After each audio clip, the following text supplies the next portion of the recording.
I'm Clint Emerson, and welcome to Can You Survive This Podcast, where the interview is just as dangerous as the scenarios I put my guests through.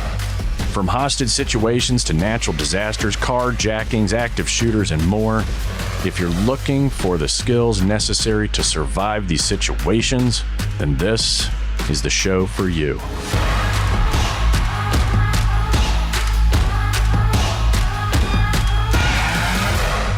Thank you for listening to another episode of Can You Survive This Podcast?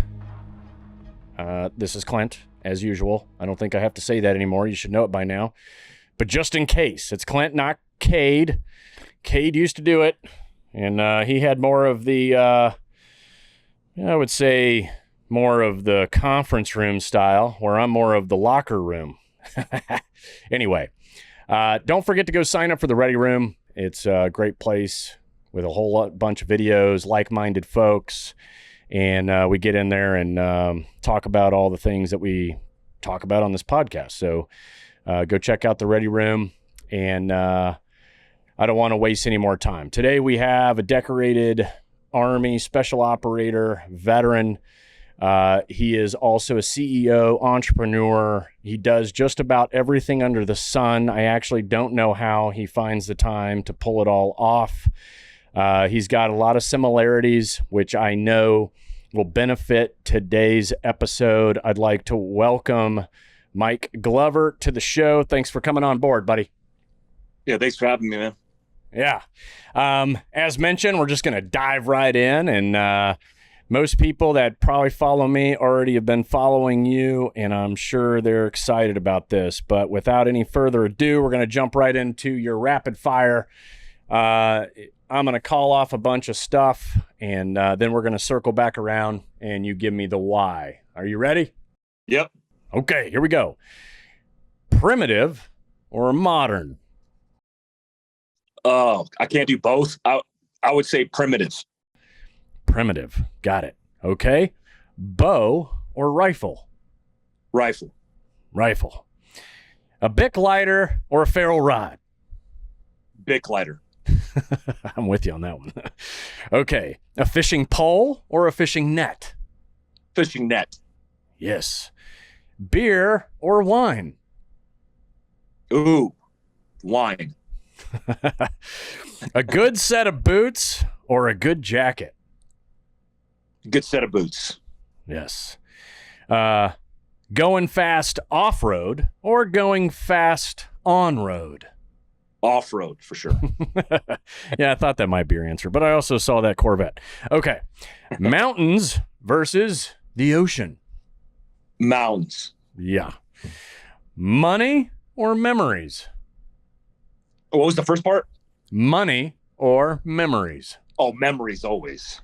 Always. Okay. Yeah. And I had to throw this one in here. I'm sure you get it all the time. Army or Navy? Oh, that's an easy one. Army. I see you hang out with a lot of Navy guys, though, I got to say. I know, but all right, circling back to the top, covering the why, primitive versus modern. You picked primitive. yeah, I think going back and defaulting to like sourced, proofed sound tactics that are more primitive and guaranteed versus modern, which typically means the integration of technology, which typically means there's more things to go likely wrong. I would always default to primitive over modern.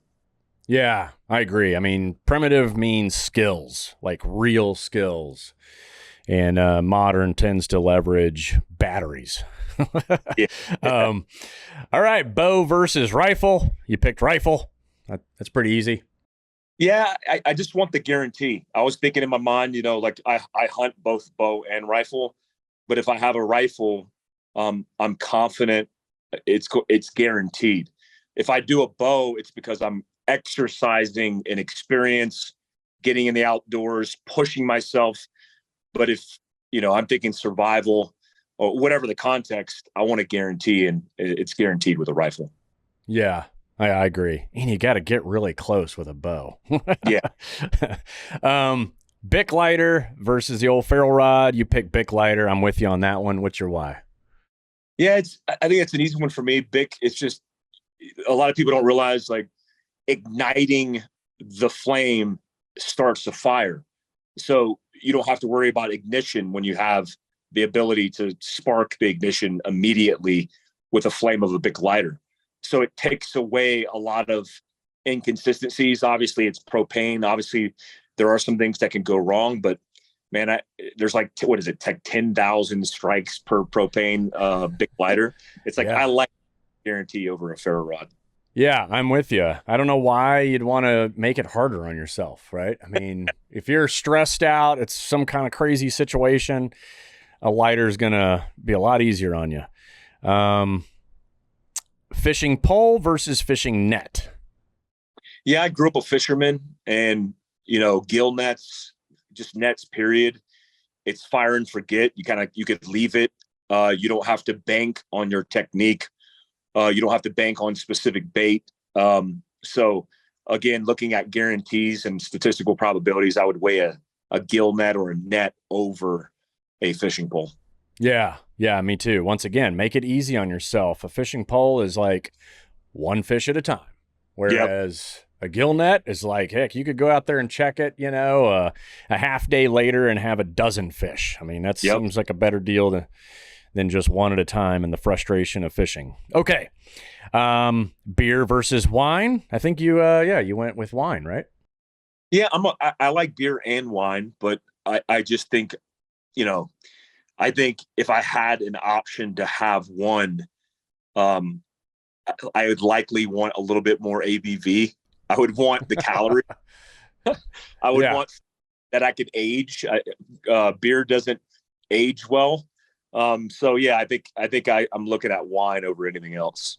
Yeah, that's actually a great point. Like, wine has a much more survivability rate than beer. Yeah, beer tastes. Afghanistan, by the way. Yeah. All right, going fast. Oh wait, no. Good boots or a good jacket? You went with boots. Yeah, I thought if I had good boots, then I can keep myself warm by moving. But having a good jacket and not having good boots, I'd be hurting. Your feet are your means of travel, and especially in the worst case scenario. And man, I tell you what, I've had some bad feet, and I've had conditioned and good feet, and I would weigh a good set of boots, a good pair of boots over almost anything in survival.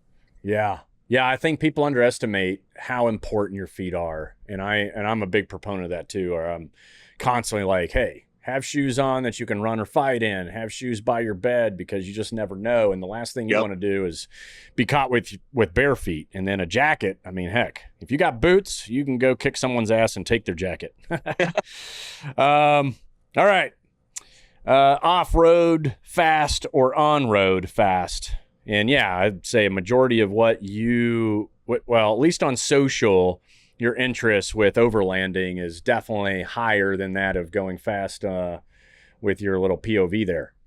Yeah, I like cars. I like on-road, but talking to some of the, I did a rally, a few rallies last year, talking to some of the best on-road guys, they'll tell you understanding traction, understanding car control and management, all the things off-road will make you a better driver on-road.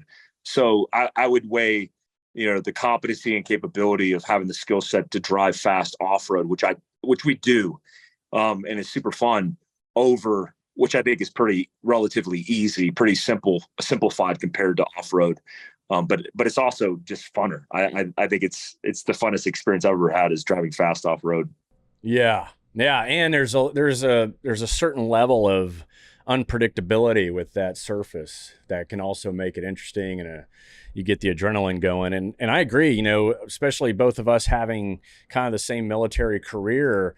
When I went to driving schools at the beginning, it was BSR, it was paved, it was racetracks, and it was all this cool stuff that goes fast. But then you get realistic, the real world. You go overseas a couple of times and we start wars and we do all these things. Then all of a sudden it's like, no, let's go to O'Neill's in New Hampshire, and that's where you really become a driver, where it's, you're talking gravel roads and going as fast as you can in a freaking Volkswagen. So, and it's fun. Great course. Yeah, it is. Those guys are awesome. Mountains versus ocean. I could have guessed, but figured I'd ask. Yeah, I grew up on the ocean in Daytona Beach, Florida. And then I moved when I was real young to the mountains. And I'm just drawn to the mountains. I have, I could see mountains from where I'm sitting. And I have 3 bodies of water in the vicinity through lakes that are in mountains. So I get my fix, whether it's fishing or on the water, I get it from the mountain lakes that are out here, but I have to be near mountains. I don't know what it is. I get anxiety when I go to like Texas or Florida because I feel more grounded in the mountains. Yeah, no, and it's definitely a better view. I can tell you here in Texas, it's fucking flat, but Yeah. and that's why it's growing too, because you can build here for as far as the eye can see. And it used to be kind of cool that it was that way, but now it's like, man, I wish we did have some barriers in the way to prevent the growth because it's just getting out of hand. But yeah, the mountains are badass. Of course, like most seals, I spent my whole career in the ocean, so I don't mind not being in it any longer.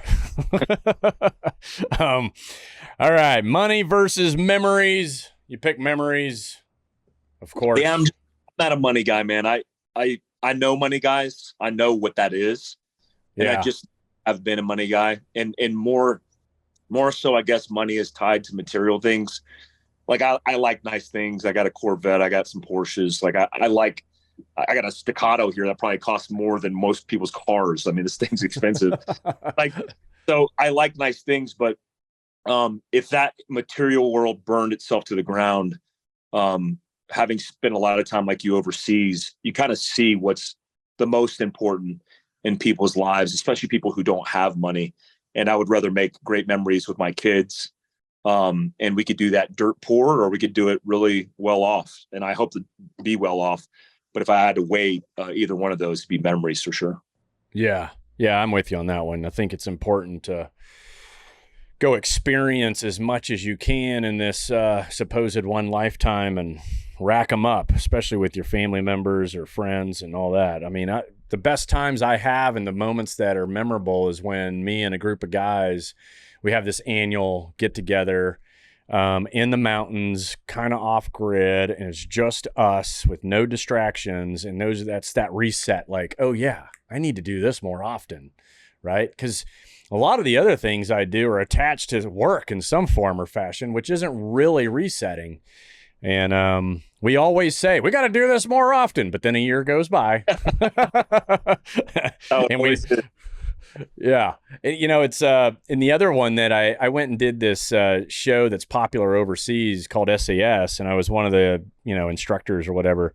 And that too was like a moment of realization, because I was the token American on the show with these 3 other Brits. And it was, 15 days of putting celebrities through a selection. And it was probably the best time I'd had, but it wasn't so much the show as it was just hanging out with those like-minded dudes and laughing your ass off for 15 days straight. We're laughing, right? And it's just like, fuck, I want to do this for a living. I would do it for free. Like, it was just like, you just put me wherever, beating people for 15 days straight. Yeah, I'm in. This was so much fun. Okay, last one, Army versus Navy. Of course you picked the Army. Yeah, you had to. So it's crazy is I wanted to join the Navy. My uncle was a career Navy guy, and my dad was a career Army guy. And there was always a debate between the two. And my uncle wanted me to join the Navy, and my dad obviously wanted me to join the Army. But I wanted to do SEALs, but I wasn't a strong swimmer. And so I knew if I wasn't a strong swimmer, that would set me up for failure, but I could carry a ruck. I could run with a ruck. Yeah. So I decided to weigh Army over Navy, but I got a special place in my heart for Navy as well. Yeah, I've noticed you hang out you got a lot of team guys that that you're doing stuff all the time, and that's awesome. And yeah, I mean, but I can tell you right now, you would have been fine through buds, because I sucked at everything and somehow managed to get through it. with the same class, as you know, that's important to us. I started with 203 and finished with 203. Oh, that's awesome. All right. That was good, man. Good little warm up. You feel ready for the rest? All right. I'm ready. So, rolling in. Craziest moment, survival situation, crisis moment, whatever you want to pick. What is the craziest moment that Mike's been through where you genuinely came out of it going, holy shit, that was nuts? And there's probably 3 or 4 things I'm never going to do again because of it. Yeah. An easy one for me, I actually wrote about it in my book, Prepared, was when I was pinned down on a rooftop during a joint operation with the Army. It's called CRIF now. It was called SIF back then when I was in it. It was B-23, so it was the 3rd Group Commanders and Extremist Force, which I was a member of. Yeah. And a SEAL team with as a joint op with the Iraqi Counter-Terrorism Force to do a hostage rescue. And I was one of, it was 2 guys total, me and another guy named Chris. And we were tasked, because we were snipers, we were tasked to link up with the big Army and facilitate containment, which for people who are listening to this, it's basically just providing like cordon to make sure no bad guys get in and no bad guys get out. But the cordon or the containment we were setting wasn't on the objective. It wasn't on the objective building. It was on the perimeter. So it's an outer cordon with about 6 tanks and about 5 Bradley gun vehicles. And so we were on one of the main supply routes of this road in Solder City. And our job was simply to liaison to communicate with our RTO between the assault force and then outer containment, just to coordinate, like friendly fire coordination, not expecting a lot going on, but it was Solder City in the most violent time that, they were being supported by Iran. So the threats were definitely there.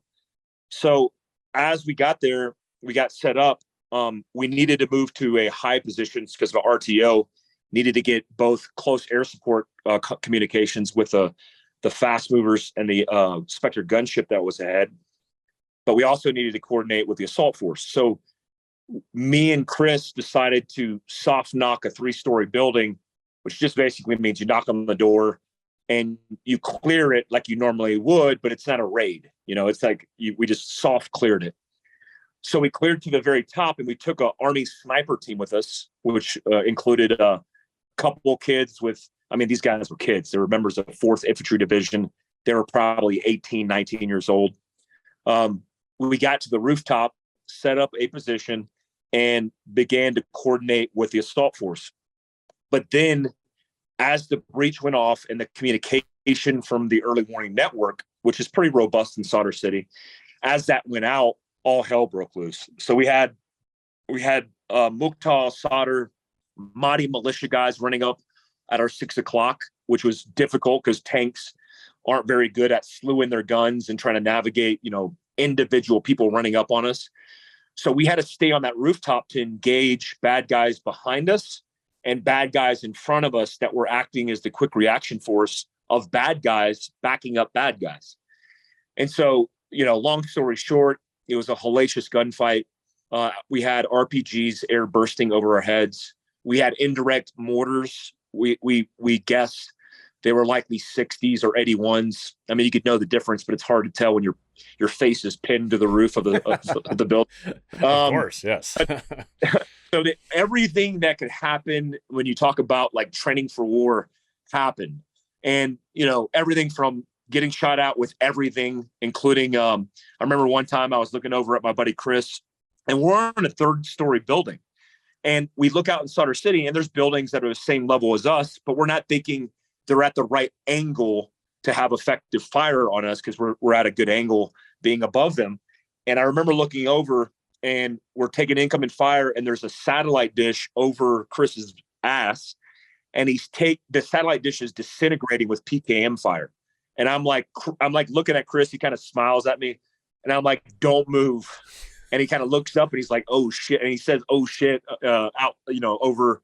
I could read his lips. And I remember like it was chaos and all hell was breaking loose. And I remember seeing an F-16 that we were trying to communicate with come out of its orbit. And I was so scared that that F-16 was going to kill us, because I thought for sure it sees, which we didn't plan for, bad guys on a rooftop who are in a gunfight and potentially going to ambush the tanks and Bradleys, right? We're trying to communicate that, but we have no comms as per Murphy's Law. So I took a VS-17 panel out of my kit, which is the first time that I've deployed it, and try to deconflict close air support, crawled out to the middle of this roof, opened up this huge VS-17 panel that was made for vehicles, so it was a bigger one. And not sure if he saw it or not, but that F-16 went down from home base to third base.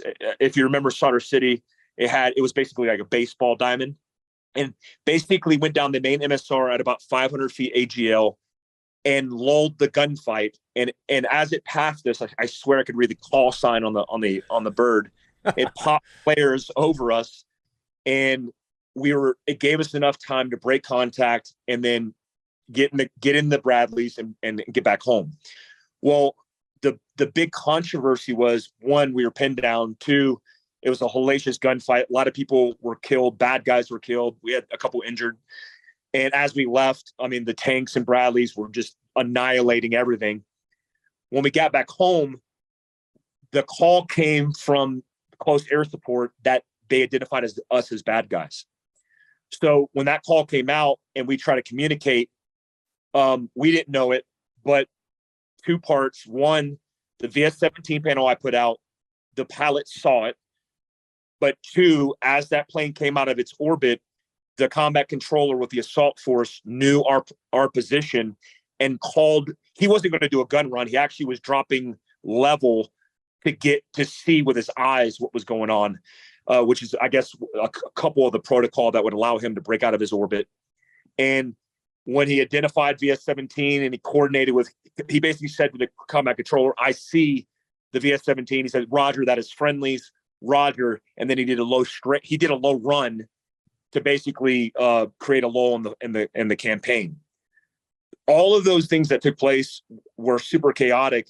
And I realized no matter how much you prepare for combat, for a gunfight, for a raid, for whatever the mission set, there could be a rolling effect of potential mini micro disasters that lead up to catastrophe. And if you're not constantly campaigning and being conscious in the moment, step by step, moment by moment, and you just give up at any moment, you're like, well, man, I don't know what else to do.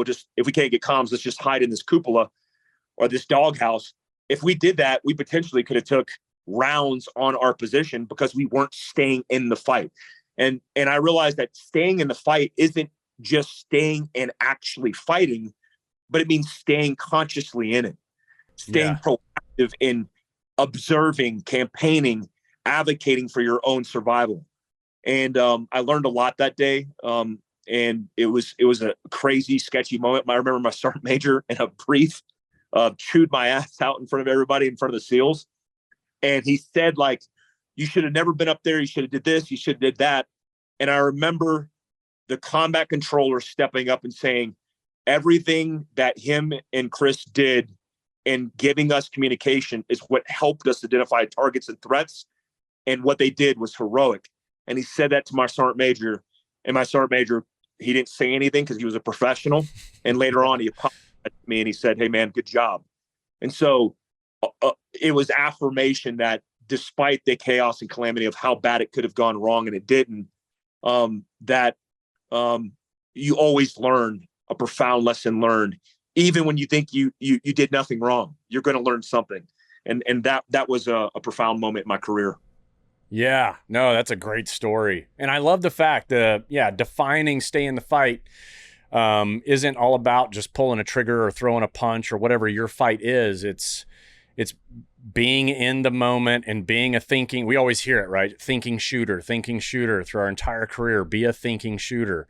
And that means you're taking that moment, even though it's a split second in time, and actually going through a tactical decision-making process that helps your current set of issues or just that one issue. And that could be, for me, same thing, getting, in an ambush and it was just one knee in front of the other while I'm crawling, right?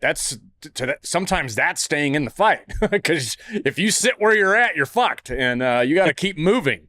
But no, that's great points. Great story. I love that, man. Thank you for sharing. Circling back around to your childhood, what was your favorite toy back then? What was your favorite little gadget or toy that you played with most? So when I was 10 years old, my dad gave me a battery-powered AK-47 that had a rocket-propelled grenade attachment to it. And so, I mean, it's comical in a couple senses. One, back then, the toy guns looked like real guns, right? Yeah. They didn't have orange adapters or fluorescent whatever. And so it was legitimately looked like an AK-47. When you pull the trigger, it did the AK full auto, and then you did the selector switch and you could shoot the RPG or the grenade off the bottom of it. But I remember my dad kind of making a joke, and I didn't understand it at the time, but I was a kid who was Asian American with an AK-47 in flip-flops playing with other kids in the neighborhood. And I remember he said some kind of joke, and basically he was saying, like, my son's like, looks like the Viet Cong out here with his AK-47 running around. And all the kids had, the Rambo Uzi. They had the, 1911 World War II package. And I was running around with the AK-47 toy. It was my favorite toy, man. I had that toy for years. Even when it was falling apart, I was like taping it. It broke. I just taped it with electrical tape. But it stands out because it was my 10-year-old gift. And me and my dad were poor. We grew up, I grew up in, a whole bunch of different apartments, and he was super blue collar, and we lived in a trailer park. And he couldn't afford much, but he went out of his way to provide a really great environment. And I remember that was the one toy that I got that year for my birthday. That's all I needed, that AK-47. And it sounds like you had a pretty sick sense of humor as well. Yeah. Which any former military guy, you better have a sick sense of humor, or you're not allowed to be part of the former military club. Yeah, that's pretty fun. Now, since you kind of breached the subject, what Asian American, what are you, Vietnamese, or what's the other? I'm half, so I'm the bigger Asians. I'm half Korean. So my dad was stationed in Korea, met my mom when he was stationed there. And and brought my mom back home. They actually went to Germany where we lived. We were stationed for 4 years. But yeah, I'm Korean and half just big white guy. Yeah, that's awesome. Okay, and then as you got a little older, what was the event, maybe that your father or your uncle said that kind of was like, okay, yeah, I'm joining. I'm going to go serve? Yeah, I grew up with my dad, who he wanted to make a career in the military. He did infantry at that time in the 70s and 80s. Not a lot was going on. We just came out of Vietnam. So he was a field artillery guy. He was an infantry guy, and he reclassed his last enlistment as an MP and actually got in a shooting. He actually killed a robber in Germany. And my mom told me after that, he was just done with it. He just wanted to get out. And so he went into corrections post-military because it was the closest thing to the military at the time. I mean, I remember him like ironing his uniform, and he paid attention to the detail. I always remember him looking squared away, like he polished his boots. And so it was an easy transition to go from that into corrections because it was kind of all military guys, and it was military style. So because he missed the military, and I know this talking to him post all of this, we spent a lot of time watching Platoon, Full Metal Jacket, all the military movies. And so as a little kid, even at the youngest ages, we were going to the movie theater, and all we did was watch and reminisce about what I think he wanted to be part of. I think he wanted to be in war. He wanted to fight. He wanted to serve, as our family comes from a long line of service. And I remember distinctly, probably when I was 11 or 12 years old, I asked my dad, I said, hey, because my uncle was trying to convince me whenever he came back on leave back home, it was great hanging out with him because he was still on active duty. He would say, Mike, you need to go to the SEALs. You need to go to Buds. And I said, well, did you go to Buds? And he goes, yeah, I went to Buds, and he failed. And he said, but, and he goes, if you go to Buds and you fail, just be warned. If you fail, you're going to like mop decks of carrier groups for the rest of your career. And I said, well, what's the other options? I'm like, well, there's no other options, either Buds really or nothing. And he enjoyed it. Yeah. But he wanted to be a SEAL. So my dad, I asked my dad, like, what's the best thing to do in the military? And he said, being a Green Beret would be the best. So I said, all right, that's what I'm going to do. So I made him a bet that I was going to be a Green Beret. And I was 12 years old. And, years later, probably in my 20s, 21 when I went to selection, 22 when I went to the Q course. So I had a Green Beret by 23, 24. So soon after that, I became a Green Beret, which is kind of cool. It is very cool. It's very cool. And that you grew up on the same stuff I did, especially like, Rambo and the same damn movies, same everything pretty much. And I actually had the Army fixation for a while until I was in an airport in Germany, and this guy starts telling me some stories. And it was after, as a curious kid, we were at the Frankfurt airport, and I'm like tapping on this dude who had like, he could have been Marchenko himself. I don't know, but he had a black polo on. He had these tattoos on his arm. I'm asking him questions about his tattoos, and he's kind of shrugging me off at first. But finally, I'm like, hey, so, what is this tattoo? He's like, it's a trident. I'm like, well, it's a trident. He's like, what's a symbol? It's a, he's kind of, irritated. But I eventually break him, and he's like, okay, where do you live, kid? And I'm like, oh, I live in Saudi. He's like, all right, you remember when we bombed Libya? He's like, yeah, I remember. Wait, I just changed voices. Sorry. Yeah, I remember when we bombed Libya, because Vice President George Bush came, and I was the color guard as a Boy Scout, blah blah blah. And he's like, okay, so we had to sneak in and take out the anti-aircraft guns before the bombing run. And I was like, what do you mean? What does that mean? You took out anti-aircraft? He's like, well, we snuck in and we killed the guys manning these guns, and then we blew the guns up and then snuck out. And I was like, oh yeah, that's exactly what I want to do. And I've told this story before. So I go same route. I sold me on being a SEAL. I do college, join the Navy, become a SEAL, go to 18 Delta, then check into my SEAL team, and SEAL Team 3 at the time regionally owned the Middle East. So I'm asking around all the old guys. I'm like, hey, so were you guys part of that whole like anti-aircraft gun, blah, blah, blah? And they're all like, no, I don't know what you're talking about. I'm like, oh, it must have been the tier 1 unit, So then, half my career goes by, I end up on the East Coast. And then of course I'm walking around some of the old guys. I'm like, hey, so what's up with this whole like, anti-aircraft gun, blah, blah, blah, bombing Libya? And they're like, it never happened, man. That sounds like an ORE, right? An operational readiness exam, but we never did that. And I was like, holy shit. My entire passion, dream, and everything was driven by some fraud at an airport in Germany. And Valor. Yeah.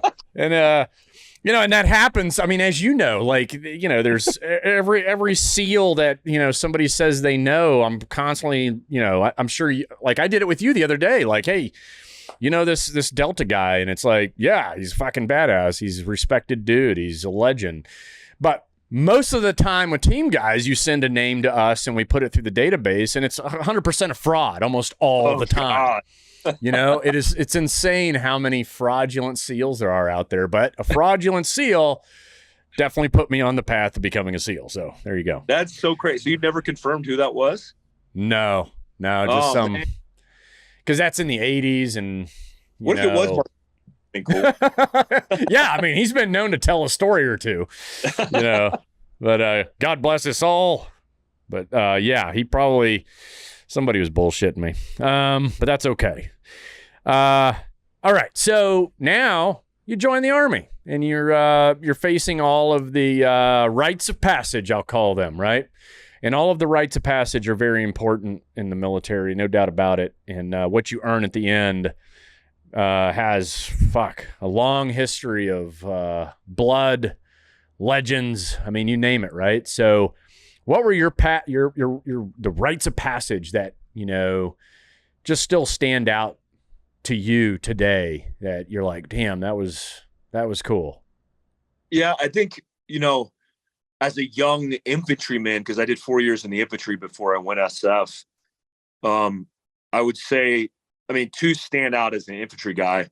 One, my expert infantry badge, because pre GWAT in the 90s, when there was no war, getting your expert infantry badge as a private was a big deal. I think my entire platoon went out for it, and me and my platoon leader were the only ones who got it.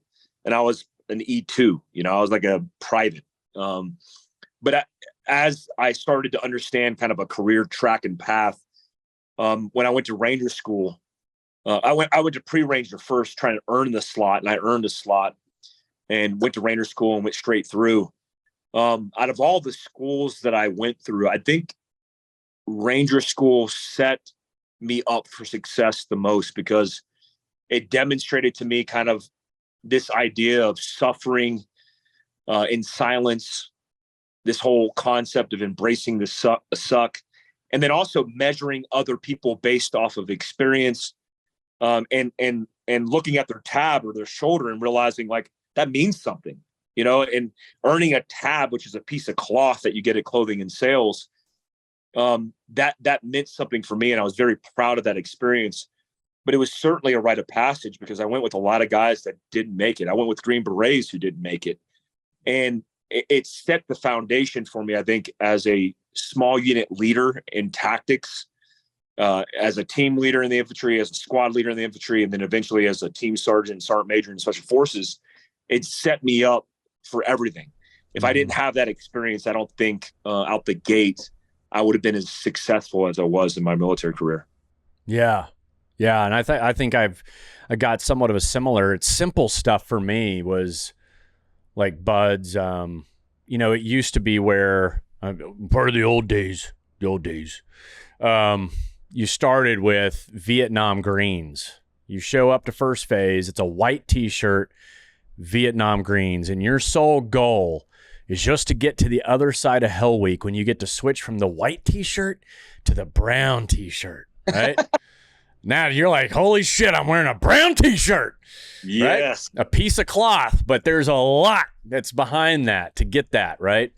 And then it's like, all right, I just want to earn my camis now, right? You get out of those Vietnam greens and you actually earn the right to wear camouflage, and it doesn't happen until third phase. And then once you get those, you're like, yes, I got my brown t-shirt and I got camouflage. Now I'm like officially in the fucking military. Up till then, you're just wearing this like temporary weird shit that, you're like, fuck, I just want to get out of this stuff. And I think it's funny that it's the smallest symbols, especially for me, that like meant the most. Of course, getting your Trident, and like for you, getting your Green Beret. I mean, these are big events, but it is those little things at the beginning that really kind of set the tone for everything else, and how you negotiate those obstacles is, it's everything, for the rest of the journey. So what would you say on earning your Green Beret or making it through like an OTC situation? Do they carry the same kind of weight, or do you feel like that's completely different worlds? So, I went through unit selection, and CAG selection, and that was the hardest thing I've ever done in my life. When I went through, there was four of us that finished out of 150 guys. Amazing. Fucking amazing. It's the highest attrited selection class that I'm aware of in history. I think there was one class where like 30 people showed up and like one dude made it or something, but ratio wise, 150 guys started and only 4 of us finished. And when I reflect back on that experience, it was one of the proudest moments, but one of the most difficult. experiences to overcome. Now, the uniqueness in my career is I was one of those guys who got in trouble in OTC and actually got put on probation at the end of my my operator training course. Yeah. Where they wanted me to go to the dogs to unlearn bad habits. It's basically what I was told. Like, hey, you got bad habits from CQB, from the CIF. You need to go run a dog for 2 years. And at the time, I didn't know. I mean, at the time, the dog program was classified. Like the military dog program for MWD across the board was classified. Yeah. Now it's like that the A squadron dog from Al Baghdadi's raid was that. Yeah. You know, he's like pissing on the White House lawn. So when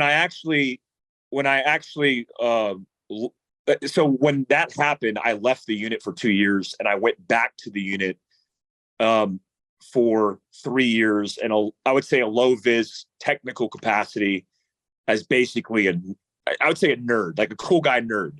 Yeah. I wasn't high skill sets of killing bad guys with guns. I was hired for.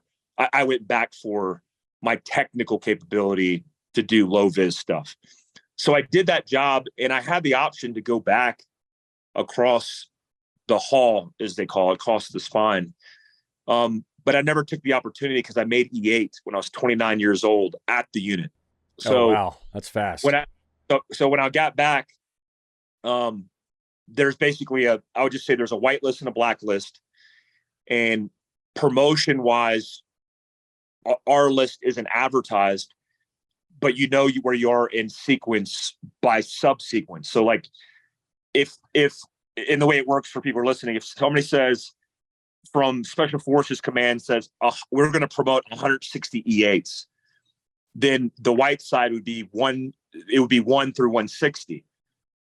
The 0.7s would be on the black side. Right. So we're talking about operators, we're talking about dev crew guys, we're talking about everybody in JSOC. That's at tier 1 unit. Yeah. I was 159.7 on the list. Man. As a 29-year-old kid. And so I had a couple options: stay in the unit or take the opportunity as a newly promoted E8 18 series SF guy to go take a team somewhere. So I kind of weighed that, and then ultimately decided to stand up because they were standing up an Africa SIF. Sergeant Major Bob Irby, Command Sergeant Major Bob Irby, was recruiting guys from all over the command, including JSOC. And he said to me and another unit guy, hey, you guys want to be the recce team sergeants? So I said, we'd love to, especially because we're going to Colorado. We're moving our families. We were best friends at the time. So we did that. Actually, the other guy was, who was a really good friend of mine at the time, was Tu Lam, who runs a company called Ronin Tactics. I don't talk to him much now, but yeah, we were the guys that they got pulled from the unit to go stand that up.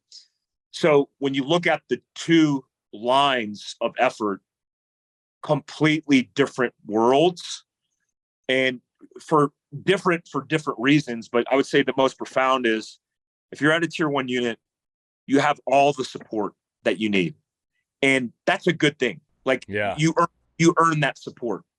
If you're at a tier 2 unit, you are trying to acquire support in any means necessary, which is good for you, especially at developing skill sets like adaptability, right? Like, you're going to get it done. You're going to think outside the box. And so they're both great for those specific reasons. But man, like when I made E8, I brought my E7 uniform in bare, and an S1 guy built my uniform for me. Like, that's how spoiled you are. Yeah. Like, I don't even think I had to wear the uniform because they just photoshopped the uniform on my picture. It's like so bizarre. And no one, yeah, it's so awesome. But it was a great experience. I don't regret. I mean, part of me regrets not going back and being an operator, because my peers now are squadron command leadership. But I wouldn't have all the experiences I had in the CIA, post-military, so I don't regret it. I think about it, but I don't regret it. Yeah. No, once again, another similarity we have. But circling back around to your selection, were you the class at North Carolina just got pounded with like a fucking blizzard? Yep. That's the one. Yeah. It was the blizzard class of 2007. 2007. It Yeah. was the class of 2007 at Camp Dawson, West Virginia. Right. And I think, was there a team guy with you? A couple of them? Or one? Sorry, say that again. David Goggins was in my class. Oh, he was in the unit selection as well? Yeah. And did he get through that? No, he didn't. I think he got pulled. He might have made it to like because we lose track of each other as we're going through. Yeah. He might have pulled. He might have because there's a day, if you get to that day and you get pulled that day, they classify you as a finish. So you get the credit for what is it called? It's called the Advanced Land Navigation course. That's the name of the course. So I think he made it to that point, which is a huge accomplishment, but he didn't finish the technical walk. He didn't start and finish the technical long walk, which is the 40 miler. Got it. Yeah. That 40 miler is y'all's fucking. Glad they don't put that with us. Yeah, it's crazy. It is. That's brutal. That's when you find out what you're really made of, for sure. Especially if you were in the snow class. There was another snow class one of my good friends went to long before. God, I think it was pre 9/11. He went and same thing. He just didn't meet the time. He just, I think he got lost for a moment because the blizzard was like sideways snow. That's just crazy. That's nuts. Okay, so now you kind of get through your military career. You're on now I don't know where you ended up doing. Some here in here it says 18 years. Is that correct? Yeah. So I got off of active duty, I think at the 16-year mark. Yeah. And got recruited for the CIA overseas in Libya. I was actually in Libya on active duty. And so I got off as an active duty E8 and transitioned into the National Guard as a team sergeant now in 19th Group after my active duty team sergeant time. And then kind of finished up my time going in between contracting with the agency and then doing the military thing part-time. Oh, got it. Okay. So that's where and then did you stay in the reserves and finish out or? So I made sergeant major. I went to the Sergeant Major Academy. I did a year as an ops sergeant major at Special Operations Detachment Africa up in Austin, Texas. Yeah. Kennedy was one of my guys in my J3. And then because at the time I had no life because I was deploying to Africa with the unit and then coming home and then deploying with the agency in the same. That's crazy. So it was just, I had a stint where I wasn't home for a year and I was like, dude, I can't do this anymore because I wanted at the time to start a business. So I resigned. In hindsight, it was a mistake. I resigned at 18 years of active service, not realizing that I had basically it's called tenure, where they would have activated me for 2 years to finish my retirement. But at the time, the sell to me was because of all my disability injuries, they could basically give me 100% disability. And that was a great paycheck. And I didn't have to worry about going through the 2 years, which in hindsight, looking back, was great because at that those 2 years, one of the years I would have been deployed to Afghanistan and I would have had to quit the CIA job, which was helping me fund the company that I would eventually start, Fieldcraft Survival. Yeah. And we're going to get in. We're about to dial into that. So, but first I have to ask, what is it like having Tim Kennedy work for you? Does he manage himself or do you have to manage him? He is a silverback gorilla. And I used to give I gave him a lot of flexibility. I wasn't his first line. I was his first line supervisor, but I wasn't because we had a command sergeant major in our unit. Yeah. So, but we gave him a lot of latitude. The National Guard did, as we should have. He was fighting in the UFC at the time, and so he needed the extra time. We treated him really good, but he also treated the unit really good. And I love Timmy for all the shit that people say about Tim, all the things that they say, they don't understand who he is at his core, at his character. He's one of the kindest human beings I've ever met. And he would give you his shirt off his back. He would die in gunfire trying to save your ass for a stranger, because he's just a guy, you know? But yeah, it was fun. Me, because we actually went to sniper school together too, years back. I think in 2007, 2008, we went to sniper school together. So it was funny seeing him again. Yeah, it's kind of cool to see the entrepreneurial spirit and how it extends out of special operations into the civilian world, which definitely leads us into Fieldcraft. I mean, I think anyone who's into shooting, into any of the survivability stuff, into just being well-rounded and prepared and educated, they know about you and they know about Fieldcraft. But let's, how'd you start it? Where did it all begin for you? I was contracting in Pakistan and knew we got pushed out of Yemen because Yemen shut down because of the Houthi incursion. And so I was happy with Yemen. You know, I like deploying to Yemen. It was a good rotation.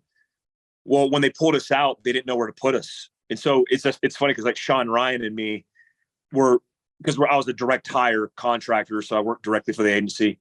Me and Sean got pushed to Iraq in the interim because they were trying to find a home for us. They didn't know where to put us. And so Pakistan opened up and we're like, I'll go to Pakistan. And so we went to Pakistan. And when I went there, they said, hey, we need guys here. And you're the guy. And I hated Pakistan. Yeah. I mean, Islamabad was really cool. The crew was great, but I just didn't like it. You know, I didn't operationally, like I just wasn't fulfilled. And if there wasn't a war, there wasn't bad guys to go after, which is kind of where it was at that point. I just, for the first time, I was like, well, I guess there's nothing to do now except for do something for myself. So I started the concept, built the logo, had a guy, some stranger, that was just an entrepreneur, like help me with my website when I was downrange, help me make a logo. I did all this remote from a shipping container in Pakistan, and registered the business, came home, took that cash from that trip and just rolled it straight into the company and started, I think it was we officially started 2015. And then I launched my first product when I got back from that rotation in like spring of 2016 with a small survival kit that was made up of all the things that I used in a CIA survival course that I went to called HROC, which is high risk operations course.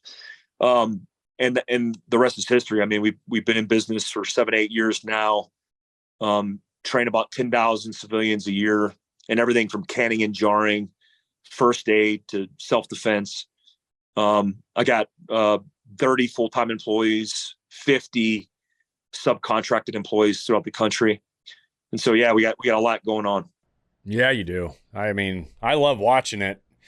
It's like everything. You've basically went, all right, I even went and I forgot what it was. There was like a leather, I think you posted something about some cool, Yellowstone-like leather product. And then I went and clicked on it and I was like, you gotta be fucking kidding me. This guy's got some like, what's the name of that?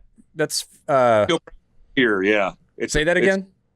Fieldcraft Frontier. Frontier, that's right, Frontier. Yeah. I was like, I fucking love it, man. I was like, I want one of those, and I want one of those, and I want one of those. But of course, I get distracted very quickly, and I just keep moving. But yeah, you've got a lot going on. And but what would you say is probably your most proud, part of this whole Fieldcraft universe? Yeah, that's a good question. I think I'm most proud about bringing. It's two-part similar. One is bringing people together as a community, because I think everything that we're doing, yeah, it's about preparedness, but I think more so the biggest benefit that people have found with Fieldcraft is they're finding like-minded people and building relationships with one another. And, I was just in Phoenix, Arizona. We had a seminar, had 200 people show up, and I leave and everybody's still talking, you're drinking coffee together, building relationships in their own community. And the second part to that is, which I'm most proud about as a company, is we've gotten away from just tactical and we've made it open and available to families. Like my original mission intent was to teach civilians to be best prepared for the worst case scenario. But I didn't want just gunfighters. I didn't want like the guy who carries the EDC and shows it on social media. Like those guys are going to do that stuff anyway because they think it's cool. I wanted to convince the soccer mom to convince her husband and her kids that preparedness was something that they needed to pay attention to. So I hired a gal named Amber, and Amber is one of my best hires. She runs our family preparedness program called Program 62, named after the Homestead Act of 1862. And she runs like a 12-week program that is the long form version of all the things that we focus on week to week: self-defense, canning, jarring, homesteading, first aid, the list goes on. And so I'm most proud to see our demographic shift and involve more families instead of just more dudes.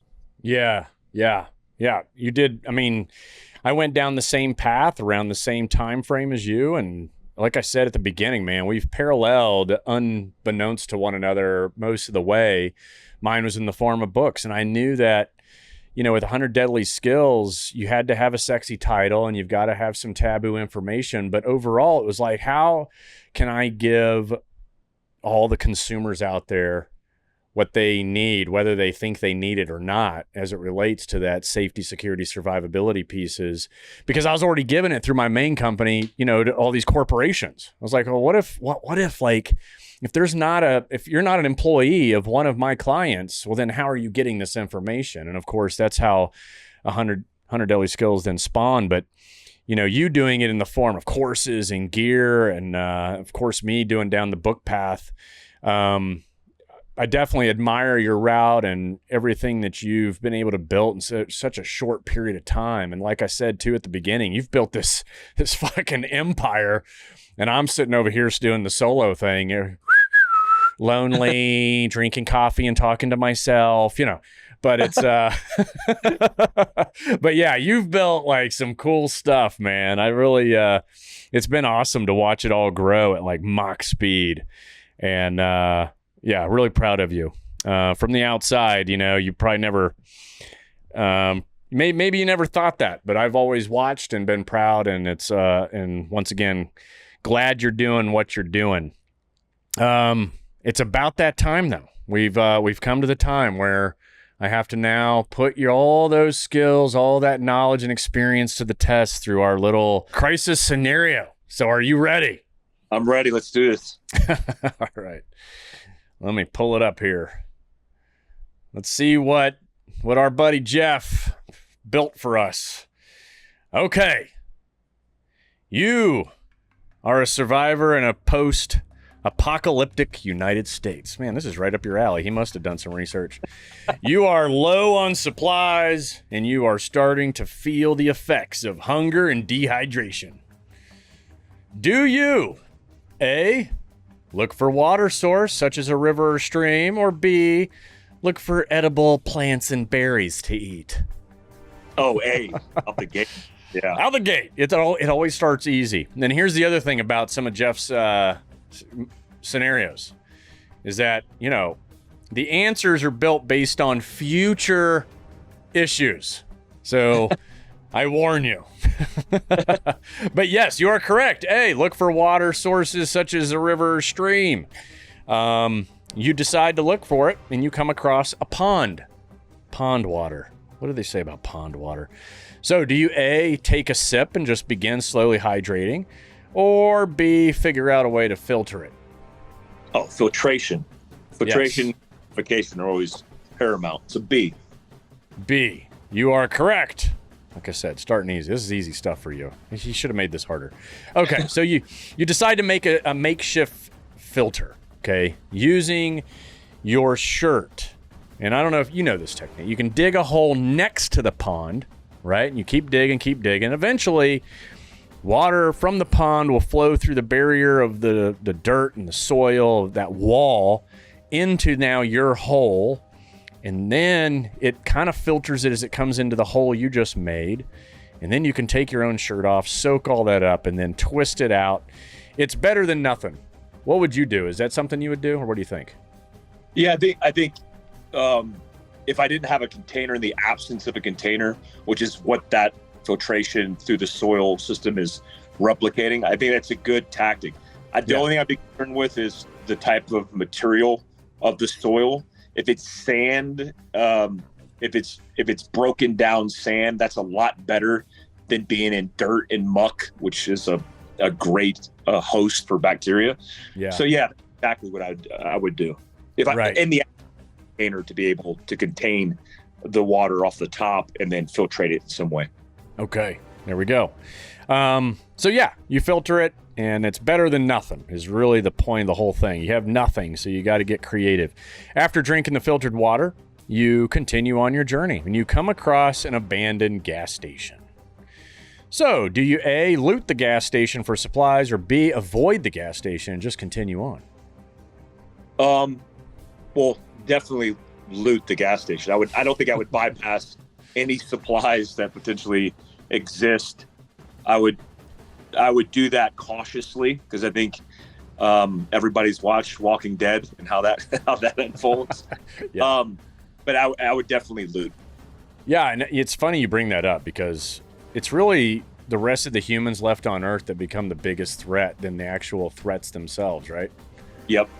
I mean, that's the scary part. They say, you know, if an EMP hit the United States and China wanted to really stop us in our tracks, you know, within 72 hours of no power, people would be killing each other. I mean, you agree with that assessment? I do. I mean, if you see recent history of natural disasters, tornadoes, hurricanes, and man-made disasters, especially civil unrest, all the bad guys who are opportunists come out of the woodwork. I mean, I just interviewed a guy, Greg Lappin, who was a New Orleans police officer during Katrina. The crap told me on that podcast, it was a Black Rifle Coffee podcast, but it's like, dude, it was like the zombie apocalypse, and everybody looted everything and were killing each other. And then they realized, oh, we're not going to survive with this TV. We actually need food and water. And then the bad guys became desperately in need of resources, but they didn't know how to find those resources. And that's how a lot of them died. Yeah. I mean, that was insane. I've heard some incredible stories of just barbaric, crazy shit that people started doing. So yes, you are correct. A, loot the gas station for supplies. You decide to loot, and you search, and as you're searching through, a group of what appears to be hostile survivors approach the gas station. Oh boy, here we go.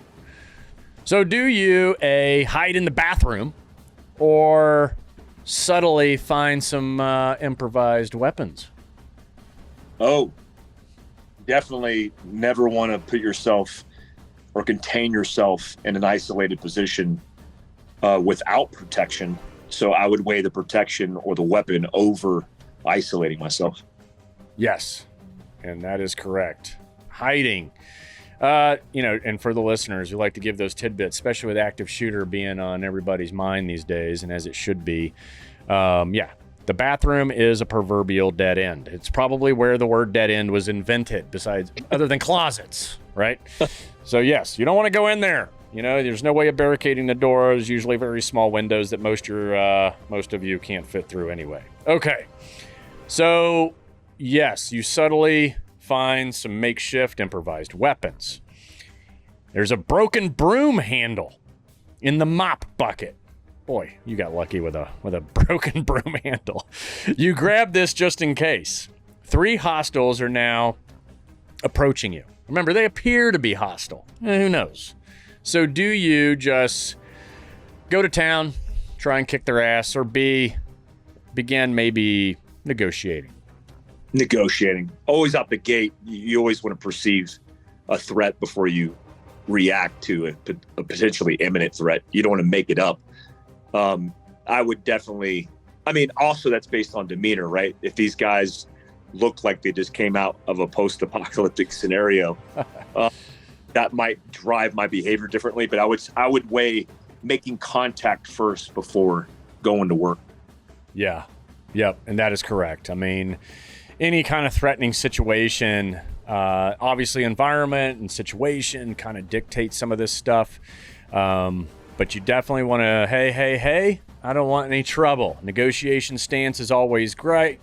We talk about it. Tony obviously put it in combat edition. The nonviolent posture, it works to diffuse. And these days, if somebody's got a video camera rolling, you look like the innocent one. All right, so you negotiate and you offer to share your supplies because you're a nice guy. You kind of mosey about your business. The negotiation worked. There was no violence. And the supplies you acquired were really only enough for a day or two, so you continue on your journey without any conflict. Good job. You continue on your journey, and you come across now a river with a very strong current, okay? So, do you A, attempt to swim across the river, or B, look for another way across? I would always look for another way across a river. I've been in really dangerous situations overseas with rivers, and I would never risk that. If you were a competent swimmer, you knew how to set up a rope system, which I've done water rescues before, then that's different. But I would never by myself take that risk. I would always look for an alternate means of crossing. Yeah, definitely.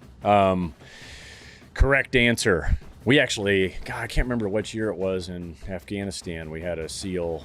He was basically point man, swim across, and never heard from him again. And this was a real world gig, and ended up finding him downriver later. It was fucking insane. But what year for that? I think I remember that. Yeah, I want to say 2012-ish, maybe. Yeah, I remember hearing that. Yeah, that sucked. I mean, you just, especially at night, right? Night, nods, and you've got all your gear, and, obviously we pride ourselves on being great swimmers, but you know what? Mother Nature and a river with a certain kind of current with unknown obstacles and shit floating in it. I mean, that's all it takes is dangerous. A log coming down river. It can knock you the fuck out. Most people don't think that, right? I mean, it's traveling fast enough to knock you out, and it's not really, when you look at something floating down river, it just doesn't seem that fast. Or you're floating down river, and if you're not putting your feet down river so that your feet can then become the blocking force for your skull, you can find yourself knocked out and, drown, I guess, peacefully, and that be that. But, yeah, rivers are scary, especially at night with strong currents. Okay, so you decide to look for another way. Good job. And you come across a fallen tree that spans the river. All right, so do you cross the fallen tree, or wait for the intensity of the river flow to decrease? Trick question. Oh, yeah. Yeah, I mean, that implies that it's really fast, so I'm going to wait for it to decrease. I'm going to sit around and wait, unless there's a time constraint or something else there, but I think based on the available information, there's no rush. I mean, I'm sitting next to a river that's likely fresh water. I'm going to wait. Yeah, and for the education of our listeners, like, which kind of rivers, oceans ebb and flow, currents and tides with harbors and everything else that's connected to the ocean. Which kind of rivers, like, slow down at any given point? Is that fresh water? Yeah. What is? So snow, what is it called? The snow melt. Yeah, like mountain fed, like, rivers tend to have a consistent flow until the ice melt. It's usually the end of summer. Hell, you can walk across some rivers in Texas at the end of summer and not even get your feet muddy. You know what I mean? They're so dry. Now, if it's an ocean based river, well, then that's different. Now it might have some tide, current, ebb, flow effects on it. So you could wait in a 24-hour period and actually wait for it to decrease in its intensity. But if you're in the mountains, you may be waiting for months for the intensity. So it's important to kind of note the difference between the two. Jeff has A, you cross the fallen tree. Oh. All right. So you decide to cross, and you get across. You're successful, so it's okay. And but you suddenly feel a sharp pain in your foot. Now here comes some 18 Delta shit. All right, here we go. Do you take off your shoe and examine your foot and ensure that it's, not anything too bad? Or B, keep your shoe on, massage your foot with your hands? Yeah, you definitely got to examine the actual wound. I'd be getting that boot off really fast. Right. You get the boot off and examine. Now while we're here though, do you remember things changed a lot? Probably, I don't know. I went through 18 Delta right before, so I went through the first, the way the Navy broke, you're familiar. The Navy, we break up 18 Delta into two pieces. We have short course, long course. Short course, I went through the last one at Fort Sam Houston, 90 fucking whatever, 8 or something like maybe 7. I don't know. And then I went through long course at Fort Bragg. I think it was right before 9/11. Yeah, right before 9/11. And so then you fast forward through combat, and the turn, that radical turn that tourniquets took, right? I like talking about that because there's still people that hear that, hey, it's a last resort, like what we learned. Did you learn the old way or the new way? The old way. Certainly the old way. So you're for vats and sticks when I was learning. Yeah, exactly. And and it was like last resort and put the T on their forehead and you better not, and it was like all these other measures that we all know eventually leads to a tourniquet anyway, especially in the schoolhouse. But same with now taking your boot off and not taking it off. There's that whole swelling factor. So I'm curious because I don't know anymore. Do people take the boot off? Or, apart from this game, taking your boot off implies that suddenly it's going to swell up and now you can't get your boot back on. And there was a time period when they said, don't do it. So where is it now? What's the current on like, hey, I hurt my foot and I'm on a hike? Yeah, I think it's the same deal where if it's a puncture versus a sprain, if it's a sprain, and then it likely is swelling currently where you wouldn't be able to put your boot back on or get your foot back. It's better to isolate, immobilize as much as possible, get them off the X, and then treat at a later time. I would say that now if there's a puncture or some kind of compromise, that could be a significant injury to the foot outside of spraining, that you would try to remove it to see, because it could be a compounding injury. It could be something that, if a stick lodged through the sole of your shoe and it's sticking in your foot, like you probably need to get that addressed as soon as possible, and then worry about the after effect of having, immobilizing the person at a later time. Yeah, good stuff. So yes, A, you take off your shoe and you examine your foot. You just, upon examination, you notice a deep cut in the sole of your foot. So do you, A, clean the wound and wrap it in what cloth you can, pull away from what you're wearing, or B, tie your shoe tighter and stop the bleeding that way? Yeah, I would say wrap it, especially if it's likely a laceration. It's not an arterial bleed. I would do the bandage and use compression and pressure to stop the bleed. I think compression and pressure, especially being in the shoe with the bandage, is likely to stop that laceration bleed. I mean, if it was different, if it was arterial, I don't even know if a tighter shoe, it might. I mean, you would know better than me. I don't know if it would even stop the bleed, but it seems like pressure and bandaging would be more effective than than just using the tied off shoe as a tighter application. Yeah, I think so too. I think, you have to take this scenario into account. It's apocalyptic, right? So there's not a dock in the box. There's not a place you can go to really. So you've got to take time to clean it real quick, wrap it up as best you can. And and then you got to keep on moving.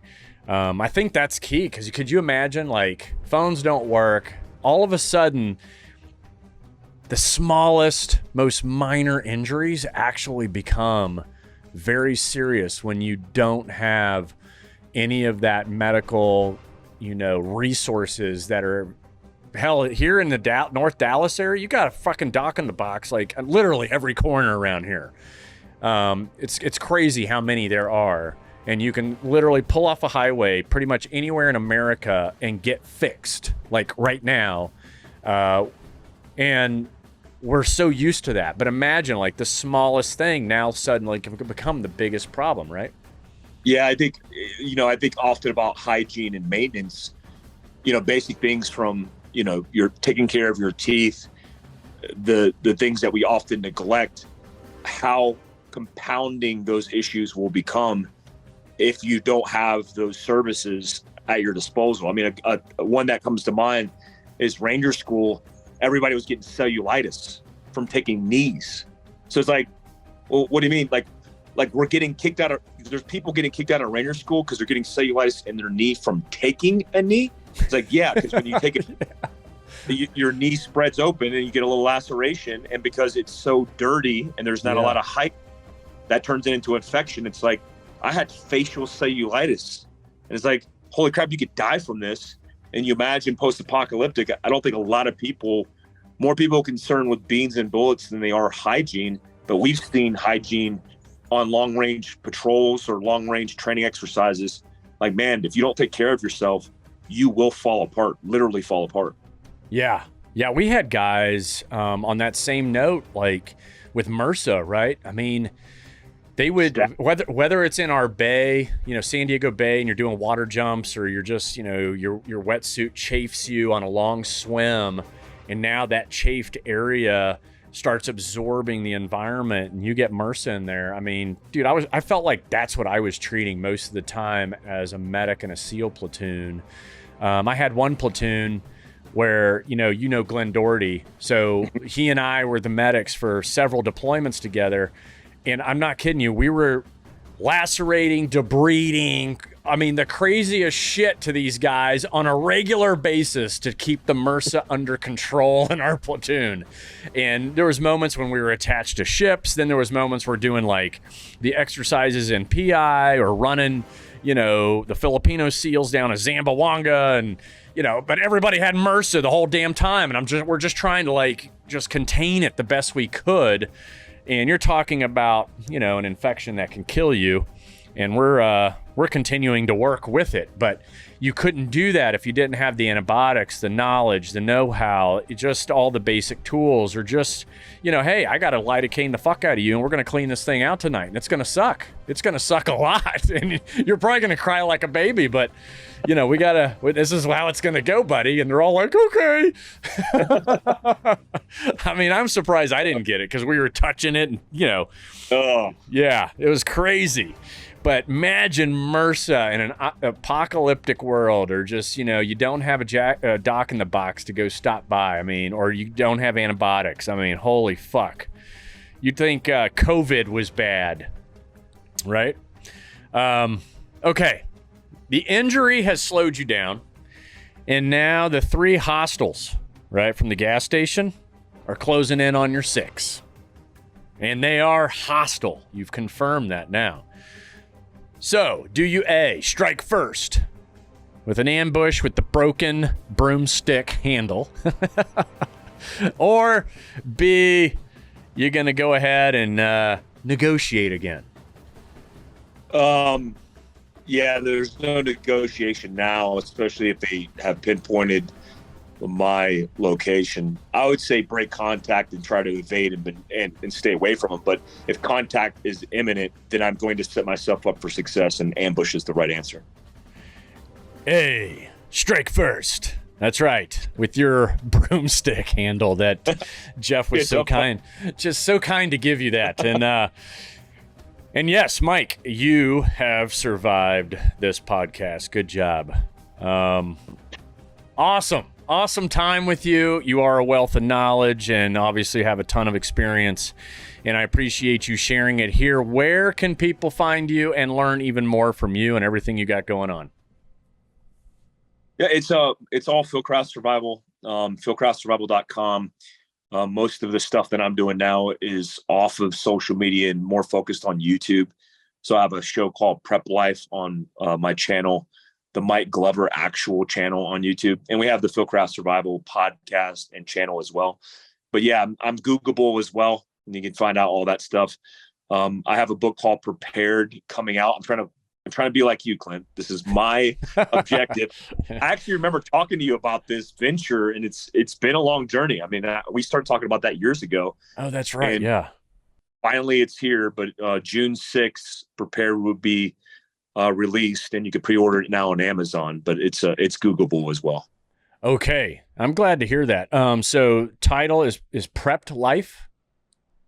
It's the title is called Prepared, a manual for surviving worst case scenarios. Oh, okay. Prepared. Got it.